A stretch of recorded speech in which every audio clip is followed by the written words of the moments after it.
Bonjour à toutes et à tous. Donc, je suis Dian Thivel du GRIP.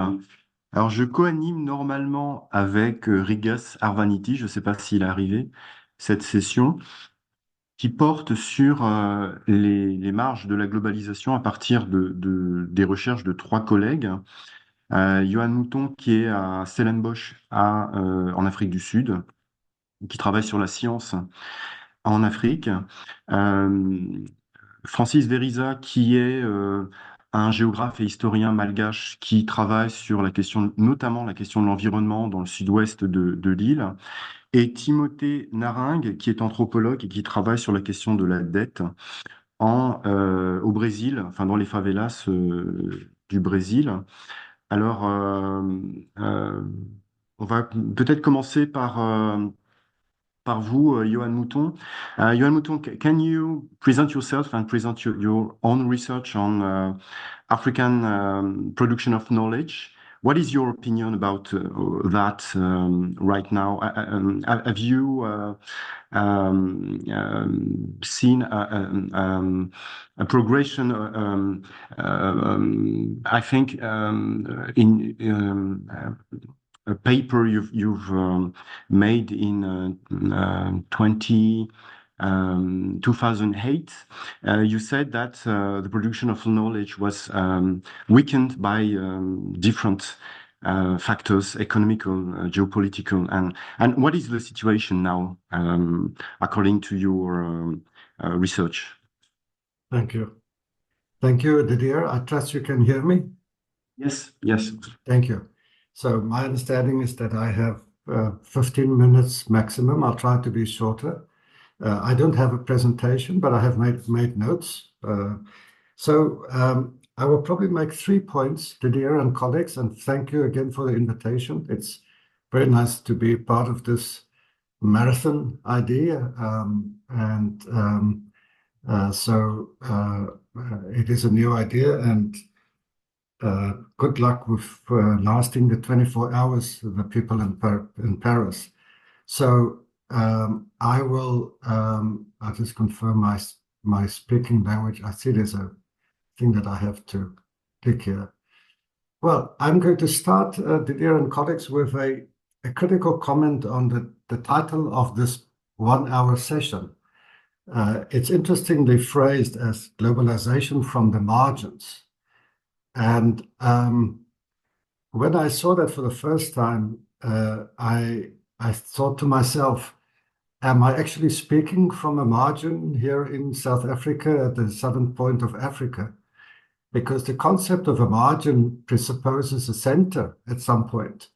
And some of you will remember in the discourse of the 1980s and 90s, there was in international politics, geopolitics, this theory about the core and the periphery. And the core would be the developed countries, and the periphery would be the developing countries. And that suggests that the developing countries, mostly in the South America, in Africa, and other places, are in the stages of development, and the frontier science happens in the North. And then, of course, in the last 10, 15 years, we had a new narrative about North-South, and now even to my point, even more interesting is this kind of phrase that is commonly used about the global North and the global South. And I find that particularly problematic because all of these concepts of core and periphery and North and South dichotomizes, put say dichotomy in between whether it's developed or whatever. And I don't think that reflects the relationship today about globalization. It may reflect a reality of 30, 40 years ago. And when I'll come back to speak to about scientific communities and institutionalization. But I would suggest that we change our perspective completely and to take an old concept from Castells when he wrote his book on the network society.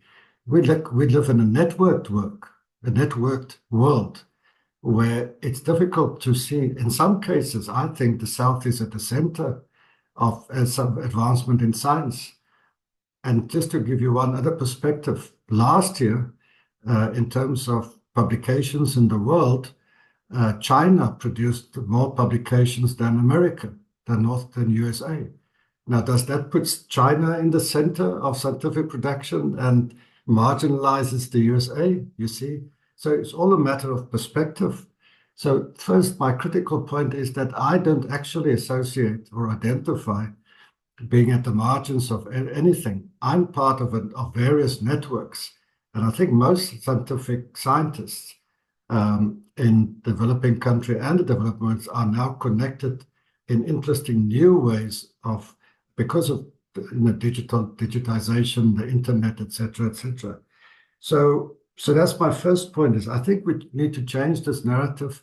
I can tell you that many of the colleagues that I work with, when we work on projects, and Quest is part of many collaborative projects, whether it's with people in Campinas in Brazil or in Buenos Aires or people in the rest of Africa, we actually do not accept this narrative of the global North and global South because it's slightly derogatory, I think. So that's my first point. It's more of a conceptual, even particularly a political point.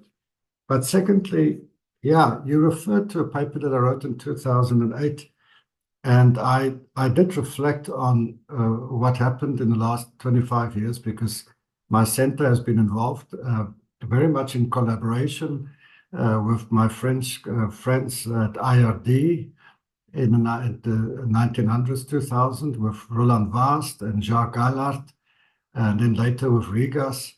And in 2000, we did a major study on science in Africa.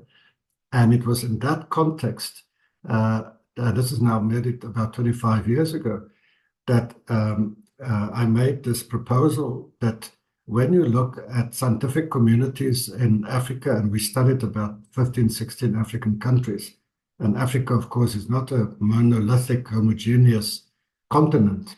People forget that there are 54 countries in Africa. And South Africa is vastly different from Kenya or Uganda or Ghana, Nigeria, or North African countries. But in many of the sub-Saharan African countries that we studied, you could see the devastation of funding decisions in the 1980s by the World Bank, a time of recession, and then structural adjustment programs. And what happened was the big diaspora in the 70s and 80s of African scientists to Europe and North America. And that meant that the institutions of science in many of these countries were very adversely affected. And by scientific institutions, I mean not just institutes of research, but institutions like scientific journals, scientific societies. They form part of the landscape of science in the country. And so one of the other narratives that we used constantly was about the invisibility of African science because of that. And that narrative has changed over the years. So let me just give you one or two. You asked me the question, Didier, whether it's the same now than 25 years ago. Some aspects have changed radically. I'll mention a few. But then other patterns have remained slightly more implicitly, have remained the same. What has changed is that African science, in terms of scientific publications, where there's an African scientist, academic, have increased over the last 25 years in terms of its world share. To give you one statistic, in 2000, only Africa as a continent produced 1.5% of the world's publications in the Web of Science. And that's a full paper count. Last year, in 2023-24, it is 4.5%. So Africa's share in terms of full papers have increased threefold. Fractional count, slightly differently. Now, what's happened here? Two interesting things have happened.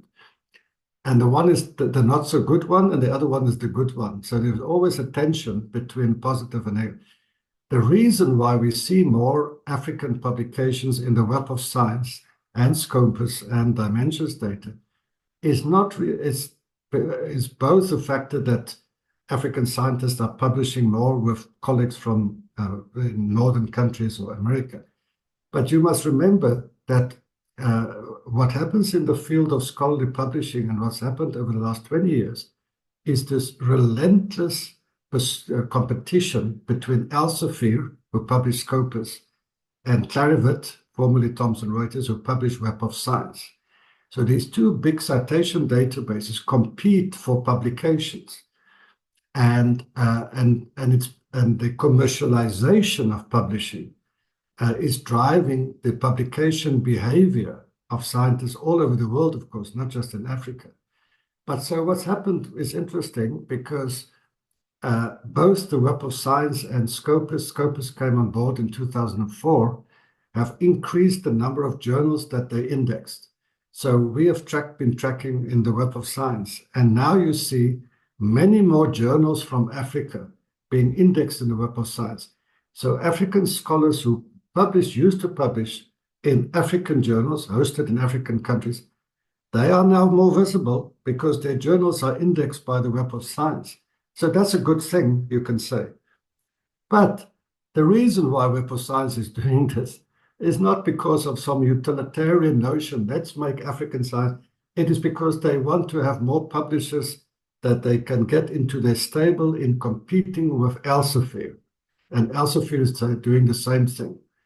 And so this is an interesting irony that African scientists, because of a competition in the north between two major businesses, are actually benefiting by becoming more visible.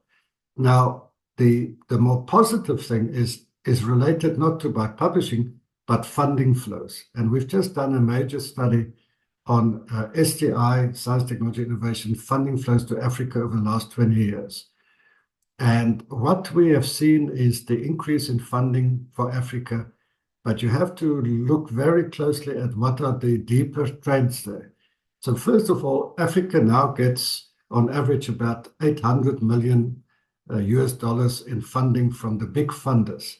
And do remember that the two of the major funders that affected the global funding picture in the world is the Gates Foundation. Bill and Melinda Gates in 2004 started funding research, mostly in health research through the Global Health and agriculture, but also other. So Africa has received, Gates Foundation is now, as we speak, the biggest funder of science in sub-Saharan Africa. And I'll come back to that. And the other one is the EU.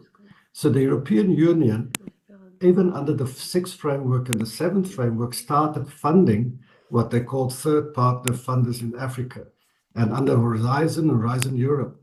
So we've actually seen something like 1,600 grants flowing to Africa from the European Union, who have never really funded Africa before 2002. So now what happens is that African scientists in many countries get funding. The principal investigator might be in Europe or in North America, but the funding allows them to collaborate in certain areas, then to co-author papers, and suddenly they are more visible. Their work is more visible. And so for me, that's an interesting trend. I'll give you one more example before I close. When we did the study, we came across a very interesting, you can only call it a bias in the data, because for the study, we got access to the Dimensions Grants database that's owned by Digital Science. Now, the Dimensions Grant database is currently the biggest database of research grants to the world. And then we looked at their coverage of Africa, and we discovered an interesting anomaly after I actually spoke to someone from the Laurent Boscherer from the European Union, who represents the EU in Addis Ababa. And he said to me, why are you not showing the EU funding of Africa? And we went back to our data and we looked at the Dimensions data, and lo and behold, in the Dimensions database, all the EU funding of Europe was reflected, but not a single grant that went to Africa was reflected. So we got that separately and downloaded it and added to Dimensions. Now, you see, that's an interesting thing for me. Was that deliberate? Was it unconsciously that they said, well, we will just cover all the funding flows from, between North and within Europe, but forget the fact that we are putting hundreds of millions of euros into various big programs in Africa in their database. And we've subsequently discovered many other problems about coverage. So let me conclude, to come back to the question of scientific communities. I think what has changed is that African science, and therefore scientific teams and scientific communities who are based in African countries, most of the top 20 knowledge producing African countries, are more visible, they get more funding. Interestingly enough, at that point, you must distinguish, and that's my last point, that who they collaborate with. So in South Africa, as an example, South Africa has a fairly long history of strong scientific institutions, top universities, science councils, science institutes, scientific journals. So when you look at who South African academics co-author and collaborate with, about 40% of all their collaborations are within the country. So academics from University of Cape Town, with Stellenbosch, with Wits, they collaborate. Now, basically, if you think about this, why do people collaborate, and for what reasons? I collaborate with the other people that are strong in my field, and if they are in my country, then it's national collaboration. But if the strong scholars in my field are in America or Campinas or in Leiden or in Paris, I collaborate with them. So what you see is this very interesting split now, that strong countries with strong scientific communities within the nation, like South Africa, increasingly North Africa, Egypt, Morocco, not so much Kenya, a little bit Kenya. There is some national collaboration, which means that there are local scientific communities that regard it as worthwhile to work together with their colleagues in the country. But in other countries, like Uganda and Nigeria and Ghana and so on, there's very little within-country collaboration. Because if you're sitting at the University of Legon, Ghana, Legon in Accra, and the best people in your field are in Germany or the Netherlands or whatever, you find this foreign collaboration, and it's reflected in the foreign flows. So my final point is that to understand scientific communities now, you will have to look at the individual trends in collaboration, funding, which have changed over the last 25 years. And you will find that those countries which have managed to retain the strength of their scientific institutions and even build on that, still have within countries strong collaborations. And those countries which have become even more dependent on foreign funding than 20 years ago, there's very few strong scientific communities within the country. They actually have stronger links with foreign institutions. And thank God for the internet and digitization, because that allows them still to be visible. But that does not say that the science in their country is strong. On the contrary. So I'll suffice with that. Thank you very much, Didier and colleagues. Thank you. Rigas, tu avais quelques questions, je crois, à poser. Tu connais bien les travaux Thank you very much, Johan. Didier just asked me to thank you for us all, and also I'd like to ask you one question. With this growing flows and growing what I call dependency upon foreign funding, I found, for example, in the French-speaking countries with which I worked, Senegal, Mali, Burkina Faso, Niger, small countries like the ones you mentioned before, like Benin, Ghana, etc. There's the dependence is also equates with a lack of funding from the big private foundations. So BMG is not present, or Wellcome is not so much present as you found it out in the overall figures for Africa. What is your take on that? Yeah, I mean, as always, that's a very good question, Rigas. And I think that, as I said at the beginning, one of the things that we must realize, and I do know that you realize it because you've worked extensively in Africa, is that we must stop talking about the global south or just Africa as a monolithic, because the lines that you have to look at are the lines that, how funding affects, and then there still are the very interesting historical past dependencies of the old colonial powers. So obviously, when we looked at the Francophone countries, we discovered two things. One is that because we just had a conference 2 weeks ago in Botswana, where 4 of those Francophone countries were represented, and I presented my results to 17 African countries. So there's the one is the fact that in the databases that are available, the funding flows to Francophone and to Lusophone and to Arab speaking are underrepresented. So we, for instance, you would know better than I do that the French Department of Foreign Affairs fund a lot of research. There's a lot of research going to the Pasteur Institutes in some of the Francophone countries. The Swiss Foundation, National Science Foundation, interesting enough, as you know, fund more research there. But you're quite right. Wellcome is nearly invisible. NIH is a little bit visible. Gates is invisible. And my only take on that is, one, it reflects the colonial interest, because what you now see, and I mean, Yeah. sometimes when I have too much wine, which is never, but when I say that, yeah, there's also this guilt factor, né? You have United Kingdom feeling bad about colonizing Kenya, Uganda, and whatever. So they put a lot of money into the Kenya Medical Research Institute in Kenya. They don't feel so guilty about South Africa because South Africa gets enough money. The Belgians still feel bad about Congo, the Germans about Namibia.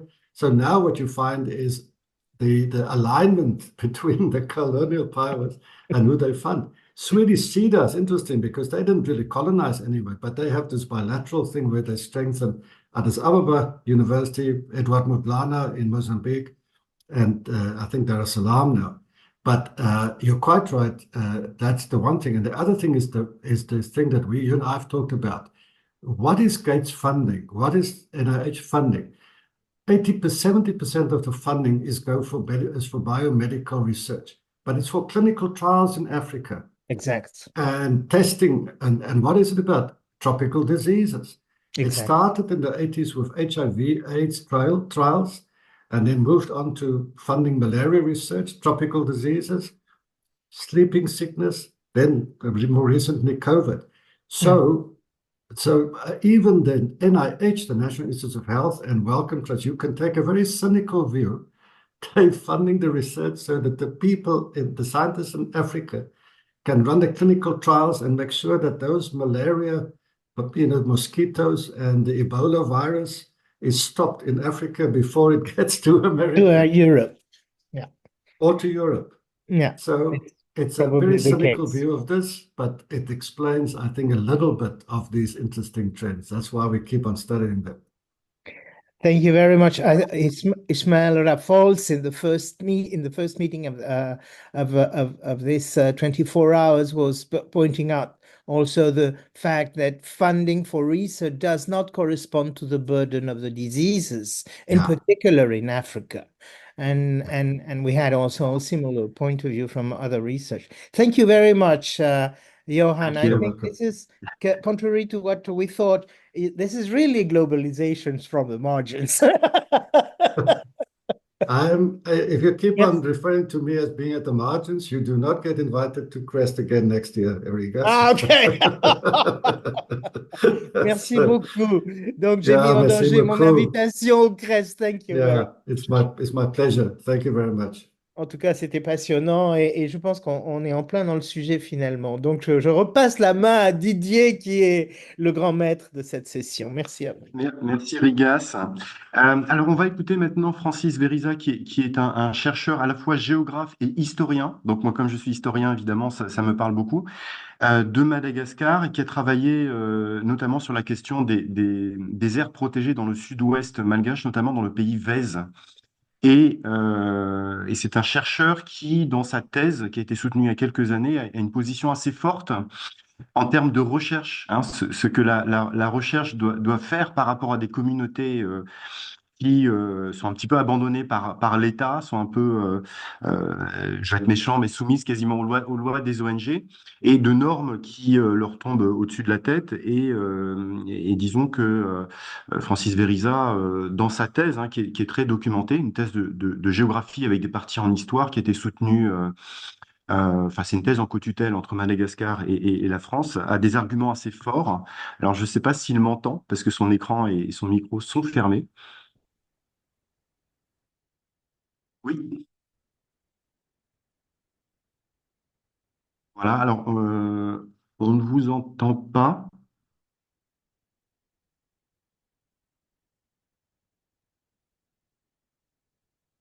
Donc le PowerPoint est prêt, mais on n'entend pas notre collègue.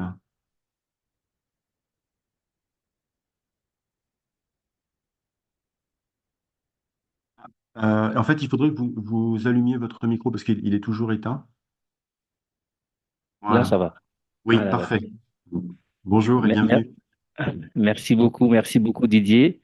Euh, c'est un plaisir en fait pour moi d'être parmi vous aujourd'hui. Merci aussi aux organisateurs et à Grip de m'avoir invité pour participer à ces panels. Je suis très honoré de représenter Madagascar dans cette histoire. Marathon à 24 heures, c'est un concept que je découvre et je trouve que c'est quelque chose qui permet en fait à nous, les chercheurs, de se connecter, d'échanger d'une manière virtuelle. Et merci beaucoup. Donc, comme disait Didier tout à l'heure, donc j'ai beaucoup travaillé sur les aires marines protégées dans la région sud-est de Madagascar. Donc, j'intitule en fait ma communication aujourd'hui, qui est un peu provocateur par rapport au fait que on prône en fait, c'est ce qu'on appelle le développement pour lutte contre la pauvreté et en même temps la conservation. Donc, je me suis dit que j'ai pris une hypothèse en disant que voilà, développer, c'est exactement dégrader les ressources marins et les écosystèmes marins sur le littoral Vejo du sud-est de Madagascar. Donc, comme une petite histoire en fait par rapport à mon statut, j'étais agent de conservation d'abord, enquêteur-interprète de l'IRD avec des chercheurs, et également chercheur qui est tout le temps en recherche. Et j'ai commencé en fait après avoir eu ces expériences pendant des années dans des ONG, exactement. Donc je me suis dit que voilà, c'était pas mon combat. Je trouve en fait les approches prônées par ces ONG contradictoires aux approches qui étaient mobilisées par les acteurs locaux. Donc je me suis dit que voilà, je veux faire une thèse par rapport au fait que j'ai connu, en fait, j'ai œuvré pour la conservation, j'ai œuvré pour le développement de la communauté locale. Donc, c'est le temps également de confronter ces réalités-là avec les acquis en matière des expériences et les acquis en matière des bibliographies et des archives fouillées un peu partout, écrits par des chercheurs des renom à Madagascar. Donc, d'ailleurs, Didier Nativel, vous êtes fait partie en fait de cette communauté de chercheurs qui travaillent sur Madagascar. Et j'ai soutenu ma thèse en 2019. Donc, je suis en train de préparer en ce moment mon habilitation pour avoir en fait l'habilité de diriger des recherches à l'université de Juilliard. Exactement, je me suis inscrit en fait à l'université. De l'école doctorale des Bordeaux-Montagne. Donc, il y avait un moment où j'étais exécutant, et il y avait un moment où j'étais formé par la recherche. C'était pas prévu en fait que je fasse que je fasse de la recherche, mais c'est avec le temps, je me suis dit que voilà, moi-même, je me suis dit que voilà, au lieu de rester éternellement apprenti chercheur et assistant des chercheurs, je me suis dit que je veux apporter aussi ma contribution d'un regard d'un enquêteur-interprète, d'un regard d'un géographe malgache confronté avec des chercheurs venant de la France. Donc, comme vous disiez, Didier, donc, parlons de l'histoire de Madagascar, parlons de l'histoire de la région sud-ouest de Madagascar. Donc, j'ai travaillé sur le littoral Vejo, le littoral sud-ouest de Madagascar. C'est une zone qui est une zone en même temps, une zone de refuge et une zone de départ d'une communauté de pêcheurs. qui était à l'époque, en fait, c'est là où se trouvaient en fait les grands ports, les ports d'embarquement des esclaves et également les ports de débarquement des esclaves. Donc, montrons sur la carte, euh, c'est où se trouve en fait cette région. Donc, qui se trouve entre les plus au nord, en Janupas, et les plus au sud, à Fanambus, au sud de Tuléar. Donc, Tuléar se trouve au milieu là. Et j'ai parcouru en fait cette zone du littoral pendant quelques années, depuis 2019, 1999 jusqu'à maintenant. Donc, j'ai vécu à Tuléar. Je suis moi-même Vesu, donc je pratiquais en fait, c'est ce qu'on appelle les anthropologues l'endo-ethnologie ou l'endo-histoire. Donc, parce que moi-même, mon arrière-grand-père, il vient de Martinique. Forcément, c'est un descendant d'anciens indépendants qui a traversé l'Atlantique et qui sont revenus par la suite parce il était cuisiné d'un bateau britannique qui allait venir à Madagascar, mais échoué au large du canal de Mozambique et s'est retrouvé marié avec une veuve de Tuléar. Donc, c'est important de préciser pour contextualiser en fait la recherche, pourquoi je faisais en fait, je pétinais cette discipline de l'histoire. Donc, je me suis focalisé sur trois zones. Il y a les zones au sud, zone du côté centre et zone nord, du côté Andavadouk. Là où se trouvaient en fait euh, comment dirais-je, l'embryon de la mise en place des LMMA, c'est-à-dire les aires marines protégées localement ou Blue Ventures, l'ONG Blue Ventures a développé depuis 2006. Donc, qu'est-ce qui s'est passé sur le littoral? Donc, il y avait deux royaumes, deux grands royaumes. Andjévoul venait de sud-est de Madagascar et le royaume Marcherang. Donc, il y a les Marshonnara du Sud qui se trouvaient ici et les Marshonnara du Nord qui se trouvaient au nord de cet royaume Andjévoula. Donc, ces deux royaumes, comme on disait, selon l'histoire et selon les références écrites par les anciens, c'est que ces deux royaumes ont comme base de l'économie, c'est la traite d'esclaves, c'est-à-dire l'exportation des esclaves vers l'extérieur. Donc, il y avait tous les points qui sont sur le littoral, ce sont des zones, des refuges où se trouvaient les noyaux Veju, les noyaux de cette petite communauté de pêcheurs Veju. Et ces noyaux se déplaçaient tout au long de cette zone littorale. Donc, tous les gens, les récalcitrants venant de l'intérieur et les non vendus en tant qu'esclaves vers l'extérieur, ils s'est réfugié, ils s'est amalgamé avec les populations côtières et ils ont fondé en fait leur identité à partir de la pêche et à partir également de la navigation. Donc, d'où mon appellation que ce sont les oubliés de la terre et qui se sont adoptés par la mère. Ici, la mère, c'est la mère nourricière et c'est la mer où on trouve en fait cette quoi vivre et survivre sur le littoral. Donc, voilà tous les ports d'embarquement des esclaves. Il y a Mbouibé, il y a Morombe, il y a même cette zone à Lamboara où il y a cette zone Andavadouk. On l'appelait en fait cette baie, c'est la baie des assassins. C'est la baie où s'est réfugiés en fait les pirates de l'époque. Et il y a aussi Manombo. Et toutes ces zones, ce sont les chefs-lieux où se trouvaient les petits rois, les rois télés de l'époque. Donc, c'est là où les Vés jouaient en fait ces rôles de vigie, les rôles de vigie par rapport au fait s'il y a des bateaux, des bateaux des trafiquants, des esclaves qui passent ou des bateaux qui viennent pour se ravitailler, ce sont les Vés du littoral qui avertissaient les rois télés de l'intérieur pour qu'il y a cette transaction. Donc, les Vés jouaient l'intermédiaire entre les rois de l'intérieur et la côte durant cette période de la traite d'esclaves. Donc il y a des liens très forts en fait avec les pêcheurs Vesu et les rois télés de l'intérieur. D'ailleurs, ça a continué en fait avec la colonisation française parce que c'est également les Vesu ont beaucoup aidé en fait parce qu'ils se sentaient opprimés et sans identité durant cette période durant cette période de traite d'esclaves. Donc, malgré le fait ils ont noué des liens très forts avec les rois de l'intérieur, parce que les rois de l'intérieur s'est mariés également avec des populations des pêcheurs. Donc, d'où la formation des différents lignages tout au long de la côte et l'appellation des clans et des lignages, Vezu, était liée à la présence de ce royaume. Donc, il y a ces liens très forts entre l'intérieur et les Vezu du littoral. Et les Vezu est connu par cette facilité des mobilités.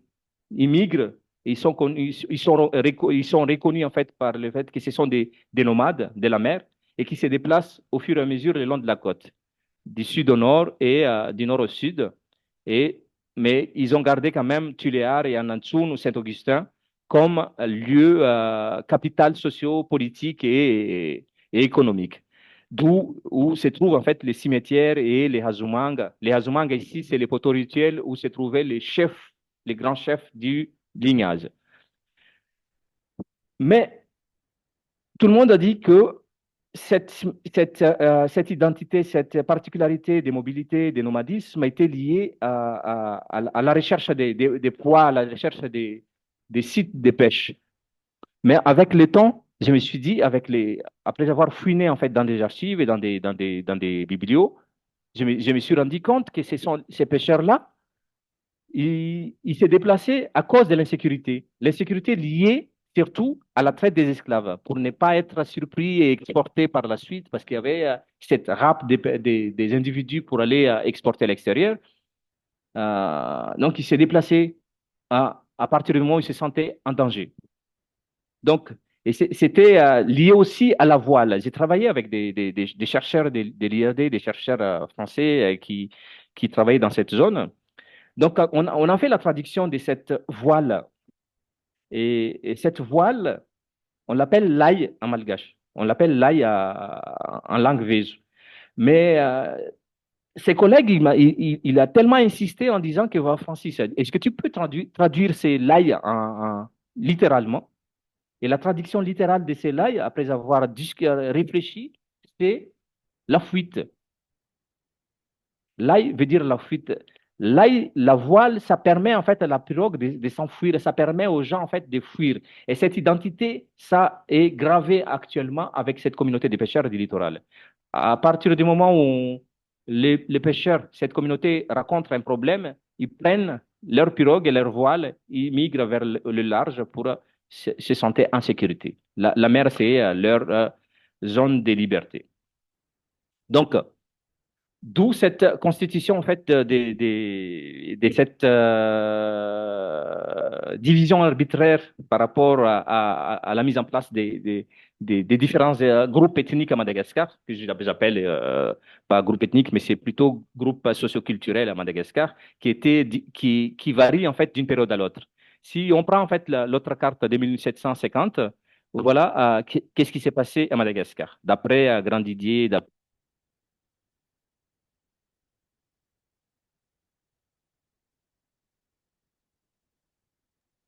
On ne vous entend plus. Je ne sais pas ce qui s'est passé.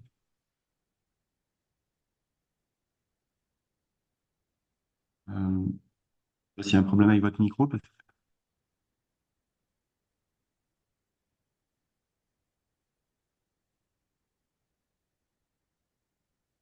qu'on n'arrive plus à vous entendre. C'est frustrant. Je sais pas ce qui se passe. Allô, allô, Ah ça oui, va? oui, oui, oui, on vous entend. Là, ça. D'accord, merci. Excusez-moi, est-ce que vous pourriez, euh,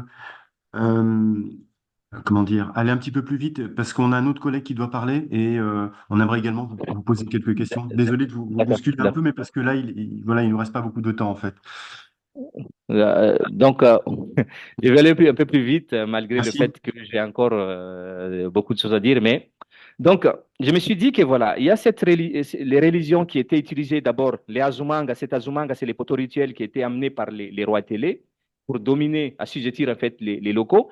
Et il y a le christianisme utilisé par les colonisateurs français, l'autorité coloniale française à l'époque, pour assujettir aussi également les autorités locales qui étaient les rois télé.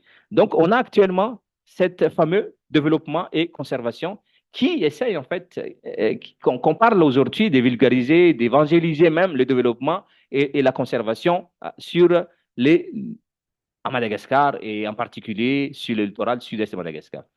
Déjà, c'est ça le résultat en fait de la formation des groupes socioculturels à Madagascar. Il y a les Massikour, il y a les Vej, il y a les Tangalang, hein, il y a tous ces différents groupes ethniques sur le littoral sud-est de Madagascar. Donc, parmi eux, il y en a qui ne sont pas inscrits parmi les 18 ethnies officielles à Madagascar, mais qui revendiquent et qui continuent à revendiquer d'être pour pouvoir s'inscrire dans ces groupes ethniques officiels à Madagascar.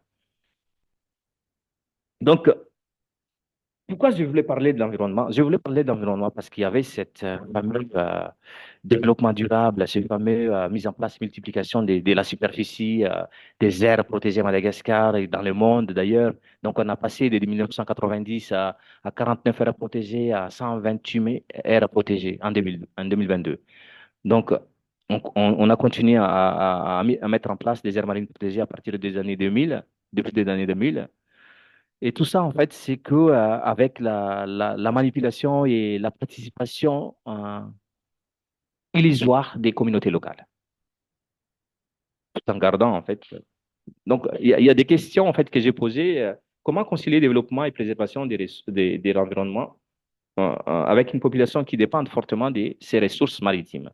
Donc, tout ça, c'est très compliqué.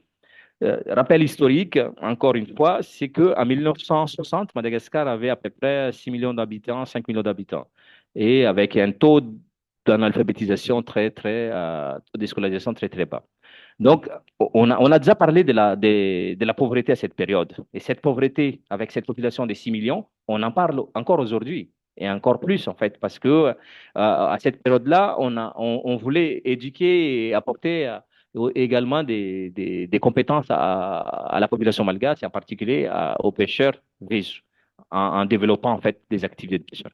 Donc, je montre juste à ces chiffres qui étaient publiés par des différents chercheurs qui travaillent sur Madagascar depuis le début des 1900 et qui, pour moi, c'est des chiffres à manipuler, des chiffres qui fait que on a condamné en fait les pauvres, on a condamné les paysans pour d'avoir détruit l'environnement, mais tout en sachant que la mise en place des aires protégées était un moyen d'exploiter les ressources naturelles qui date en fait de la colonisation française et qui est encore de l'actualité aujourd'hui avec toutes ces mises en place des projets de développement et d'aide au développement dans cette zone et en particulier à Madagascar. Donc, il y a différents chercheurs. Je cite ici, il y a le pasteur Paro qui a fait une belle publication en 1925 en disant qu'il ne faut pas exclure en fait les communautés locales dans la gestion des ressources naturelles. Donc, la communauté scientifique a été au courant en fait de cette publication et on est tous au courant, mais n'empêche qu'avant 1980, il y a cette encore exclusion. Et entre 80 et 92, il y a cet effort de sensibilisation. C'est-à-dire il faut intégrer en fait les communautés locales d'une manière à ce qu'ils sont au courant en fait qu'il y a cette dégradation des ressources naturelles. Donc après 1992, il faut qu'il y a cette participation. Donc on a encore avec l'aller-retour des concepts et également des participations. Tout en sachant qu'en 1968, il y avait les grands économistes américains Hardin qui a fait une belle publication également, la tragédie des biens communs. Et dans cette tragédie des biens communs, il faut il faut limiter la naissance. Il faut que les pauvres il faut limiter la naissance pour qu'on puisse en fait préserver ces biens communs. Et à Madagascar, ma mère était sage-femme, donc depuis ces années-là, elle a pratiqué en fait les plannings familiales, tout en sachant qu'à Madagascar était encore moins peuplé qu'ailleurs. Et on continue en fait cette planification familiale, et jusqu'à ce qu'en 1992, avec la publication des, comment il s'appelle, je ne me rappelle plus, ça va venir. Donc, il y avait qu'il faut il faut qu'on protège ensemble en fait, ces biens communs. Il faut que les populations locales soient intégrées en fait, dans les processus de conservation et dans les processus de la mise en réserve de toutes ces ressources naturelles.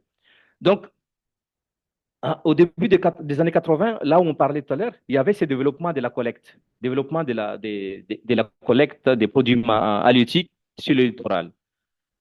Donc, on a œuvré pour l'évaluation du développement en même temps, en parallèle, avec FAO, avec PNUD, avec PSDR.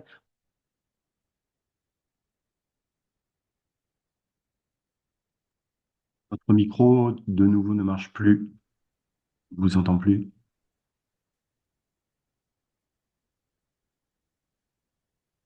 Là, ça marche. Oui, oui, ça marche. Excusez-moi de vous interrompre parce que c'est passionnant ce que vous dites et on aurait plein de questions à vous poser, mais on est un peu pris par le temps parce qu'il reste un quart d'heure et on a un collègue qui doit aussi nous parler de ses recherches au Brésil. Je suis vraiment désolé. D'accord. Est-ce que vous pourriez conclure, euh, voilà, revenir un petit peu sur ce que vous enseignez en fait, hein, ces recherches approfondies sur le littoral, à la fois en fait dans l'espace et dans le temps que vous saisissez de manière est absolument exhaustive et passionnante. Je suis désolé de vous D'accord, je couper, vais. mais là, voilà, il nous reste pas beaucoup de temps. Merci, merci. Non, c'est pas grave, Didier. Donc, je vais conclure en fait avec cette carte. Je vais conclure avec cette carte. Qu'est-ce qui se passe? Si durant la colonisation française, on a cette bataille entre les chrétiens, les missionnaires chrétiens, catholiques et protestants pour la division du territoire et division également de là où on va évangéliser. Actuellement, qu'est-ce qui se passe? Les ONG font la guerre, entre guillemets, pour gérer les ressources naturelles à Madagascar. Donc, on a ici les Blue Ventures, les Britanniques, on a les Américains, on a les Allemands, on a également les ONG malgaches, en fait, qui essayent, en fait, d'essayer de diviser les territoires pour mieux gérer. Donc, en parallèle, la mise en place des aires marines protégées, c'est une manière de réinventer les sites sacrés. Parce que ce sont les anciens sites sacrés qui sont redevenus actuellement des sites là, malgré le fait que c'était des sites, des espaces restreints à l'époque. Mais là, on a les aires protégées vraiment sur toute cette zone là où les pêcheurs exploitent. Mais on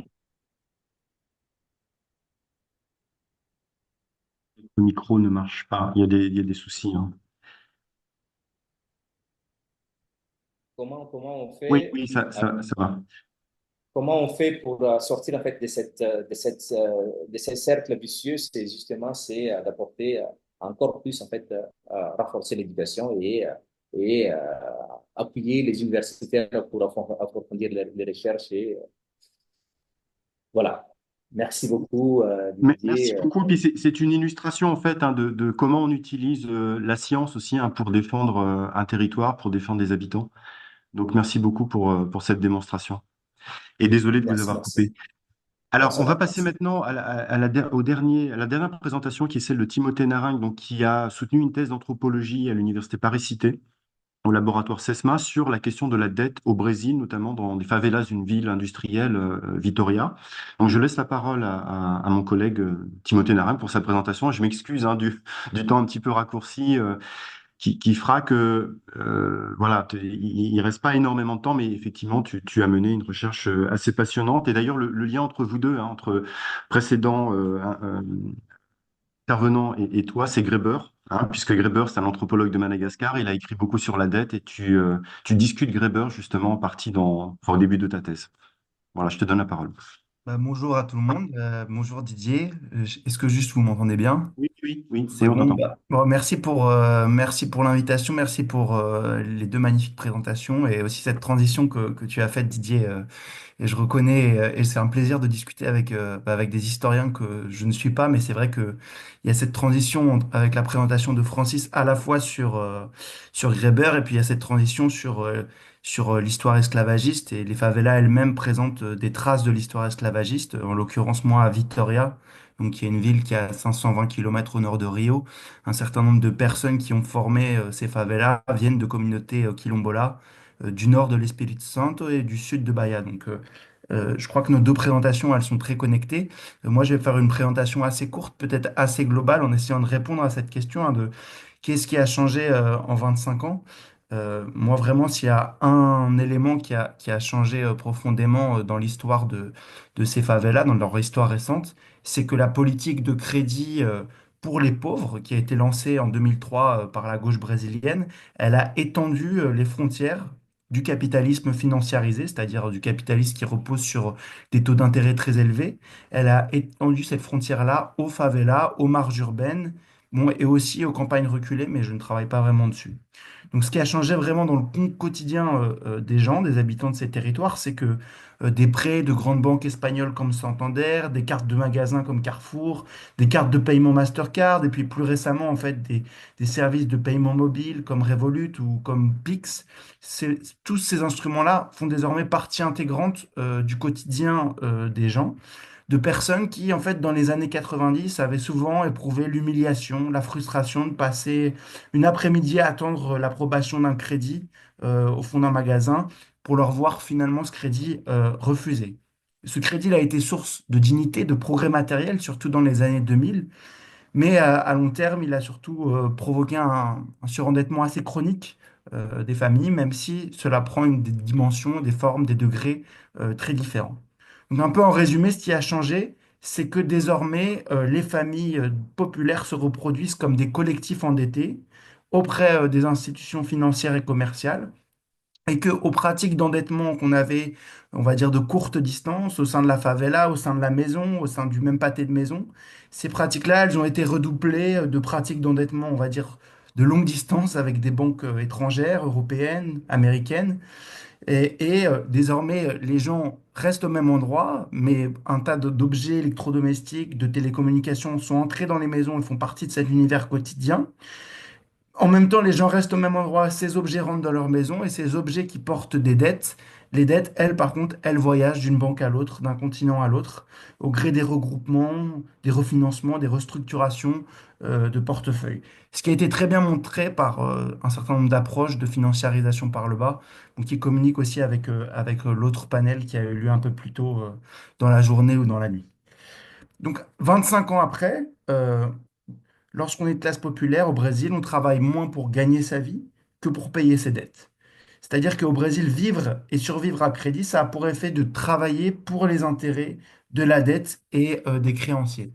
Et ce processus, il s'incarne dans la chair de femmes noires et souvent âgées, en particulier les grands-mères au sein des familles, et il se matérialise par des activités, des heures supplémentaires, dont l'économie financière, notamment les banques, les établissements de crédit, captent les revenus.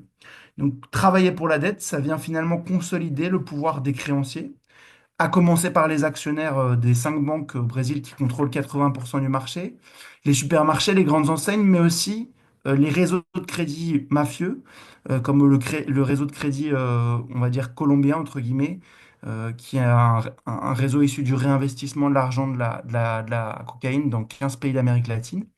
Et aussi, en fait, un résultat de ce qui se passe en 25 ans, c'est que aussi la dette et les crédits portent en elles-mêmes une expansion et elles contribuent à l'expansion de marchés illégaux au cours de ces 25 dernières années. Donc peut-être une des incarnations les plus vives, c'est le PCC au Brésil. C'est le premier commando de la capitale. C'est un grand groupe criminel qui maintenant est très investi dans le trafic international de cocaïne, qui s'est internationalisé au fur et à mesure du temps, sur lequel je travaille désormais dans mon postdoc avec un terrain au port du Havre. Donc au Brésil, grosso modo, alors que les années 2000 ont été des années importantes de revalorisation des revenus du travail et où le crédit a été signe de progrès, à partir de 2014-2015, on a une récession, des politiques d'austérité et de précarisation du travail. Et au fur et à mesure des crises économiques et des crises sanitaires, le crédit est de plus en plus associé non pas à une reproduction sociale élargie, mais à une reproduction sociale rétrécie à la survie, où on s'endette pour se soigner, s'alimenter, pour boucher les trous dans les toitures, les trous dans les budgets. Et dans ce contexte économique-là, les rapports entre les familles, l'État et les banques se reconfigurent. Face au désengagement des États, l'amplification de dépendance ou de solidarité intergénérationnelle, elle protège autant les plus vulnérables qu'elle profite aux élites financières. Au quotidien des favelas, ce sont les retraités qui deviennent indispensables à leurs proches et qui, pour faire face aux effets de ces crises, multiplient les prêts à la consommation pour soutenir leurs enfants au chômage, leurs petits-enfants en bas âge. Et l'argent emprunté, les cartes de crédit, transitent ainsi du rez-de-chaussée, habité souvent par les grands-parents, aux étages supérieurs construits pour les enfants, les petits-enfants. Donc un peu à l'image du lierre, les dettes s'enroulent autour des fils électriques, elles grimpent le long des murs et s'immiscent dans les cuisines, les réfrigérateurs, les garde-manger, dans les tiroirs des chambres à coucher et les compteurs électriques. Au Brésil, qui est le pays sans doute avec les taux d'intérêt les plus élevés au monde aujourd'hui, l'ouverture du plus grand marché du crédit d'Amérique latine a fait de ce pays un Eldorado pour le capital financier. Et on va dire que les crises sanitaires comme la pandémie ont provoqué un accroissement de la dépendance aux banques pour survivre. Et on a un lien beaucoup plus fort au cours des 4 dernières années avec une accélération de cette relation qui s'est tissée. Pour autant, on va dire que les statistiques économiques qui nous montrent des profits exceptionnels pour les banques, elles ne découlent pas d'un ruissellement naturel, comme dirait notre président, mais bel et bien d'un travail pour la dette au quotidien. Chaque mois, d'anciens ouvriers retraités, souvent remontent sur les chantiers du bâtiment. Des femmes de ménage à la retraite retournent laver la maison de leur ancien patron. Des salariés font des heures supplémentaires. Et aux quatre coins de la ville, des chauffeurs Uber roulent jusqu'à l'épuisement pour payer les dettes, souvent à commencer par le crédit de la voiture ou la location de cette voiture. Pendant ce temps-là, au sein des favelas, dans les cuisines, des femmes préparent des gâteaux, des plats qu'elles vendent sur les marchés et les pas de porte. Et cet argent-là sert en grande partie à payer des intérêts extrêmement chers. Donc vous voyez toutes ces activités qui contribuent au paiement des intérêts. Elles s'appuient à la fois sur la flexibilité de l'auto-entrepreneuriat, sur la combinaison du travail des femmes à l'intérieur et à l'extérieur des maisons, et sur l'acceptation de conditions de travail dégradées. C'est ça ce que produit en fin de compte la dette. Moi, je le vois d'une manière très contemporaine, mais sans doute des historiens auraient beaucoup à dire sur cette forme de servitude pour dette qui sans doute remonte et illustre une continuité beaucoup plus longue dans l'histoire. Ce travail pour la dette, il est le moteur d'une accumulation par captation, c'est-à-dire un processus par lequel le capital financier engrange des profits sans contrôler les conditions dans lesquelles ce dernier est produit. Donc, ça vient alimenter des travaux, ceux de la connexion globale, comme ceux d'Anat Singh, ceux de Gabriel Feltran sur les voitures volées au Brésil, qui sont tous des travaux qui, quand même, ont beaucoup renouvelé l'anthropologie et les sciences sociales au cours des 20 dernières années. Je ne vais pas refaire un peu un parallèle en expliquant que je me réinscris, on va dire, dans un féminisme plutôt matérialiste sur comment le travail domestique se mue et s'étend en travail pour payer des dettes. Mais on va dire que voilà, c'est ça l'ancrage de ma recherche de terrain.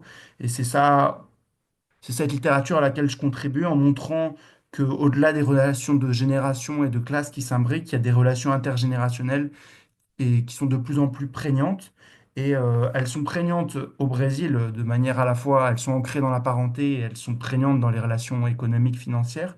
Mais je pense que des travaux récents aussi en Europe montrent que ce n'est pas quelque chose qui est limité au sud, mais qu'on voit remonter petit à petit du sud de l'Europe, que ce soit dans l'Espagne de la crise immobilière où il y a un certain nombre de travaux sur ces dépendances intergénérationnelles, ou que ce soit dans la France des Gilets jaunes avec un certain nombre de collègues comme Sylvain Brodiec, Antoine de Raymond qui ont écrit là-dessus. Et on voit que, enfin voilà, on a organisé là-dessus une journée récente grâce au GRIP sur ces questions-là de genre et de génération. Le 8 novembre dernier, avec ma collègue Isabelle Guérin, avec qui on a construit ce projet dans le GRIP, qui a permis vraiment de montrer que voilà, il y a quand même des processus communs convergents en termes de dépendance, de solidarité, de genre, de génération, de race, qui s'imbriquent au rapport de classe et qui sont de plus en plus prégnants et sur lesquels ça vaut le coup de réfléchir ensemble. D'où le fait d'avoir avec le GRIP organisé un événement commun, d'où le fait de faire ce 24 heures de marathon. Et aussi, peut-être pour revenir juste sur deux choses, bah, euh, moi, le GRIP m'aide à poursuivre cette recherche en cours que j'ai initiée avec la thèse, mais de manière, on va dire, plus collective, ce qui est vraiment intéressant, de faire des collaborations avec des collègues brésiliennes actuellement sur le projet de lutte contre le surendettement, qui est devenu une thématique centrale au Brésil, vu qu'on a 70 millions de personnes en défaut de paiement. Et donc voilà, donc, là, je repars au Brésil pour un terrain en décembre, janvier, grâce à un financement du GRIP et avec cette idée voilà, de construire des collaborations avec des collègues. Et peut-être le deuxième élément, c'est bah voilà, d'essayer de commencer à construire des grilles d'analyse communes entre différents collègues en essayant vraiment de partir aussi bah, d'expériences concrètes. Là-dessus, j'ai trouvé très intéressant l'expérience de Francis Veriza, très inspirante aussi. Et si le grille peut servir à ça, bah, tant mieux. Merci. Merci beaucoup, Timothée. Tu arrêtes au bon moment. Et puis, tu as fait le lien, effectivement, entre les différentes communications. On était parti de la vision plutôt positive de Johan Mouton, hein, qui, voilà. Et ça s'est un peu assombri, voilà. Mais ça rend nécessaire, effectivement, les sciences sociales, je crois, et les sciences sociales comparées, donc elles-mêmes un peu globalisées, mais avec une vision critique, hein, sur des phénomènes globaux qui, comme tu l'as dit, hein, construisent des nouvelles formes de dépendance, de servitude. Et donc, on va passer maintenant à un autre panel donc, qui est animé par Rodi Bor et Vera Bor, donc sur la globalisation et les droits humains. Hein, on voit qu'effectivement, cette question des droits humains, elle est un peu mise à mal par certains phénomènes globaux sur le terrain. Voilà, je vous laisse la parole.